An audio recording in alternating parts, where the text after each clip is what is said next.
brought to you by Nova शुद्ध घी। जब जब खाए दिल खुश हो जाए, सदियों का नोवा शुद्ध देसी घी, सपना स्वस्थ भारत का।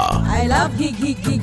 तकरीबन 80% सच में अगर माना जाए, अगर सही से जांच हो तो 80% जो है फर्जी पैसा बांट दिया गया। तो जैसे पैसा रिटर्न मांग रहे हो वैसे वोट भी रिटर्न कर दीजिए, फिर से चुनाव कराइए।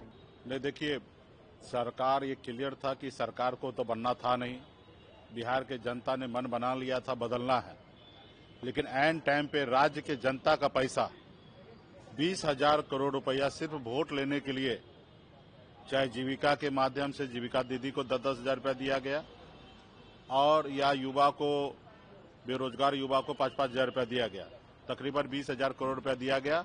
अब वोट लेने से पहले पता था कि सब फर्जीवाड़ा हो रहा है, जो जीविका में नहीं है उसको भी दिया जा रहा है, पुरुष को भी पैसा दिया जा रहा है।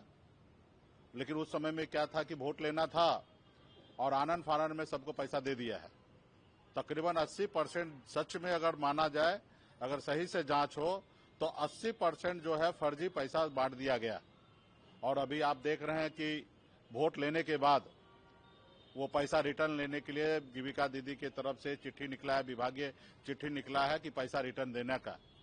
तो वोट तो ले लिए और गरीब समाज के लोगों को, माता बहन से आप पैसा रिटर्न मांग रहे, तो जैसे पैसा रिटर्न मांग रहे हो वैसे वोट भी रिटर्न कर दीजिए, फिर से चुनाव कराइए।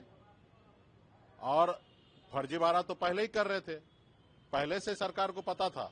महाराष्ट्र में भी लाडली बहन की योजना के तहत महाराष्ट्र गवर्नमेंट में बीजेपी सरकार ने 25 लाख माए बहन, उधर वहां की लाडली बहन के तहत 25 लाख लोगों को अवैध पैसा दे दिया गया। उसी तरीके से बिहार में भी हुआ है और इसके लिए आने वाला समय में हम धरना प्रदर्शन करेंगे कि 2 लाख रुपए जो आपने वादा किया था कि 2 लाख रुपए और देंगे, वो आप पैसा दीजिए, ना ही कि 10,000 रुपए रिटर्न लेने का काम कीजिए।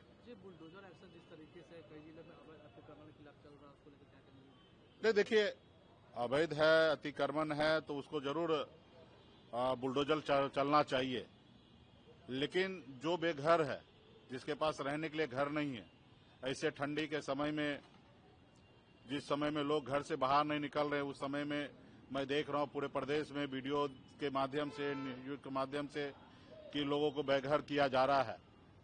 आशियाना किसी का अवैध नहीं हो सकता है और ये सब कार्रवाई आप ठंडी के बाद भी कर सकते हैं, लेकिन आप सरकार में आए, अगर इतना ही हिम्मत था तो चुनाव से पहले कर लेना चाहिए था।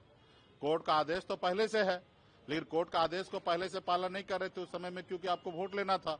और जब आपने वोट ले लिया है तो गरीब पिछड़ा समाज के लोग जो आज झुग्गी झोपड़ी बना के कहीं पे जिंदगी जी रहे हैं, उनको आज अवैध बोल रहे हैं, उनके घर को तोड़ रहे हैं।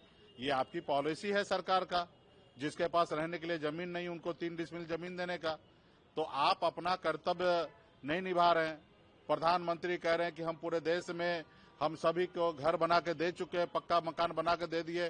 पूरे देश में कहीं पे आप कोई की बेघर नहीं है, कहीं किसी के पास रहने के लिए घर नहीं है, ऐसा कहीं पे नहीं है।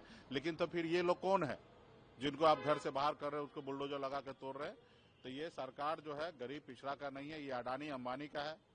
1 रुपया में जमीन, हजारों एकड़ जमीन देने वाले लोग हैं, लेकिन वही गरीब को बसाने की बात हो तो वहां पे नहीं करेंगे। जिस तरीके से वीडियो वायरल हो रहा है, कल मुख्यमंत्री नीतीश कुमार जिस तरीके से नियुक्ति पत्र मांग रहे थे, उसमें एक महिला के साथ जो हिजाब होते थे, तो वीडियो वायरल हो रहा सोशल मीडिया। देखिए, ये तो हम कब से कह रहे हैं कि नीतीश जी अस्वस्थ हो चुके हैं और बिहार सरकार जो है नीतीश जी नहीं चला रहे, बिहार को ब्यूरोक्रेट चला रहे हैं। दिल्ली से रिमोट कंट्रोल से सरकार चल रही है और सिर्फ मुख्यमंत्री नाम के लिए है। और पिछले आप कई अगर देखेंगे घटना, तो इससे स्पष्ट होता है कि नीतीश जी का तबीयत तो अस्वस्थ है, उनको रिटायरमेंट की आवश्यकता है। लेकिन अभी ब्यूरोक्रेट का हवाले पे, ब्यूरोक्रेट के दम पर सरकार चला रहे हैं, तो अभी चलाएं।